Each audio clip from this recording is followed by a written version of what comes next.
வணக்கம். சமீபத்துல ஜோதிடர் ஆஸ்ட்ரோ சுஷில் கொடுத்த ஒரு பேட்டி ரொம்பவே வைரலாச்சு. அதுல இந்தியாவுக்கும் ஏன் இந்த உலகத்துக்கே எதிர்காலத்துல என்ன நடக்க போகுதுன்னு சில அதிர்ச்சியான விஷயங்களை சொல்லியிருக்காரு. இன்னைக்கு அத பத்தி தான் நாம விளக்கமா பார்க்க போறோம். சரி, முதல்ல இந்த ஒரு விஷயத்த பாருங்க. 2026லிருந்து 2029 வரைக்கும் ரொம்ப கஷ்டமான காலமா இருக்கும்.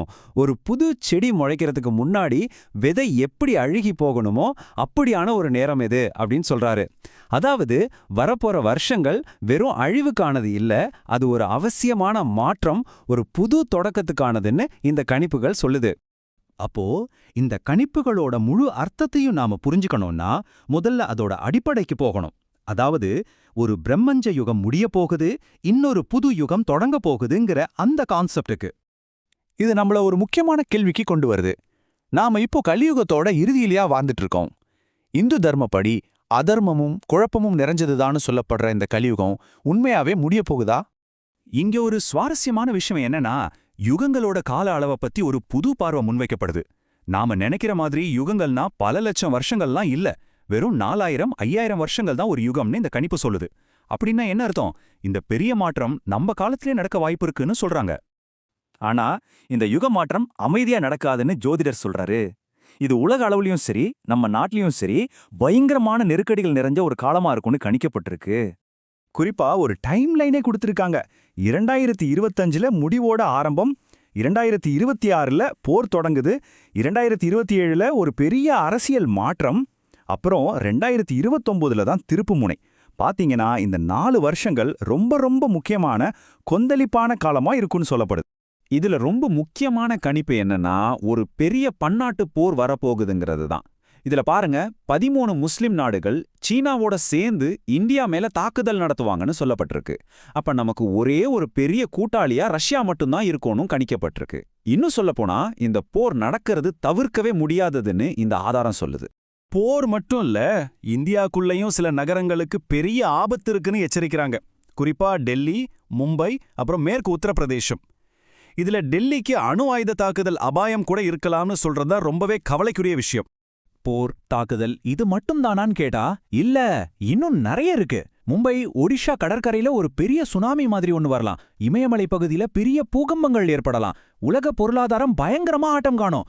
ஏன் ஒரு பெரிய உலகத் தலைவரே படுகொலை செய்யப்படலாம்னு கூட கணிக்கப்பட்டிருக்கு. பாத்தீங்கன்னா எல்லாமே ஒரே சமயத்துல நடக்கிற மாதிரி ஒரு சித்திரத்தை இது கொடுக்குது. இந்த குழப்பங்கள் எல்லாம் வெறும் மக்கள் மட்டத்துல இல்ல, இந்தியா அமெரிக்கா மாதிரி நாடுகளோட அரசியல் தலைமை வரைக்கும் போகும்னு சொல்லப்படுது. இங்க பாருங்க, உலகத்தோட 2 முக்கியமான தலைவர்களை பத்தியும் கணிப்புகள் இருக்கு.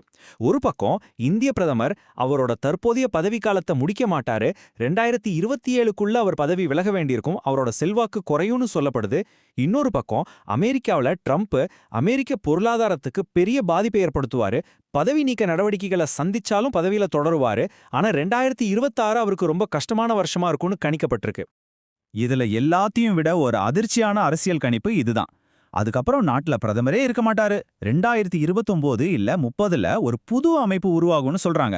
இது உண்மையா இருந்தா நம்மளோட தற்போதைய ஜனநாயக அமைப்புல ஒரு தற்காலிகமான மாற்றம் வரலான்னு இது சொல்லுது. யோசிச்சு பாருங்க.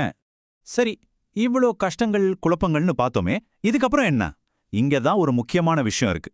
இந்த கஷ்டமான காலகட்டத்துக்கு பிறகு இந்தியாவுக்கு ஒரு பிரகாசமான எதிர்காலம், ஒரு பொற்காலம் காத்துட்டு இருக்குன்னு கணிக்கப்பட்டிருக்கு. அந்த கடினமான வருஷங்கள்லாம் முடிஞ்சதுக்கு அப்புறம், அதாவது 2029க்கு பிறகு ஒரு புதிய இந்தியா உதயமாகும். கிட்டத்தட்ட 2032ல இருந்து சத்திய யுகம், அதாவது உண்மையின் யுகம் தொடங்கும்னு ஜோதிடர் சொல்றாரு. இந்த சத்திய யுகம் எப்படி இருக்கும்? இந்தியா ஒரு உலகளாவிய ஆன்மீக மற்றும் அரசியல் தலைவரா, அதாவது விஸ்வ குருவா உயரும். நம்ம நாட்டோட எல்லைகள் விரிவடையும் அப்படின்னு சொல்லப்படுது. நேர்மையும் ஊழலற்ற ஒரு புது சகாப்தம் தொடங்கும். பல வருஷமா நம்ம பேசிட்டு இருக்கிற அந்த விஸ்வ குரு கனவு அப்பதான் நனவாகும்னு இந்த கணிப்பு சொல்லுது. சரி, இவ்வளோ பெரிய மாற்றம் எப்படி நடக்கும்? இதுக்கு பின்னாடி ஒரு ஆன்மீக சக்தி இருக்கு. ஒரு தெய்வீக அவதாரத்தோட வருகைதான் இதுக்கெல்லாம் அச்சாணின்னு சொல்லப்படுது. யார் அந்த தெய்வீக சக்தி? கலியுகத்தோட இறுதியில தர்மத்தை நிலைநாட்ட வர்றதா சொல்லப்படுற அந்த கல்கி அவதாரம்தான். விஷ்ணுவோட 10வது மற்றும் கடைசி அவதாரமான கல்கி வருவார்னு நம்ம புராணங்கள் சொல்லுது இல்லையா? அந்த அவதாரத்தோட வருகைக்கான நேரம் நெருங்கிடுச்சுன்னு ஜோதிடர் நம்புறாரு. கல்கி அவதாரத்தை பத்தி சில ஆச்சரியமான தகவல்களையும் சொல்றாங்க. அவர் ஏற்கனவே பிறந்துட்டாராம்.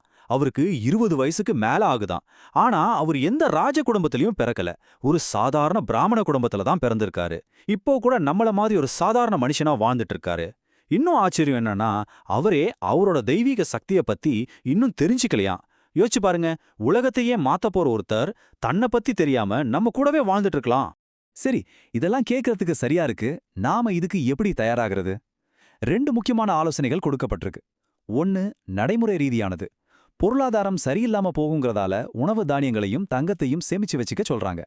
2வது ஆன்மீக ரீதியானது. மன அமைதிக்கும் பாதுகாப்புக்கும் விஷ்ணு சகஸ்ரநாமம் பாராயணம் செய்ய சொல்றாங்க. இது ஒரு விதமான ஆன்மீக கவசமா இருக்கும்னு நம்பப்படுது. ஆக மொத்தத்துல இந்த கணிப்புகள் எல்லாம் எதிர்காலத்துல இப்படி நடக்கலாம்னு சொல்லல, இப்படிதான் நடக்கும்னு ஒரு விதிக்கப்பட்ட பாதையா சொல்லுது.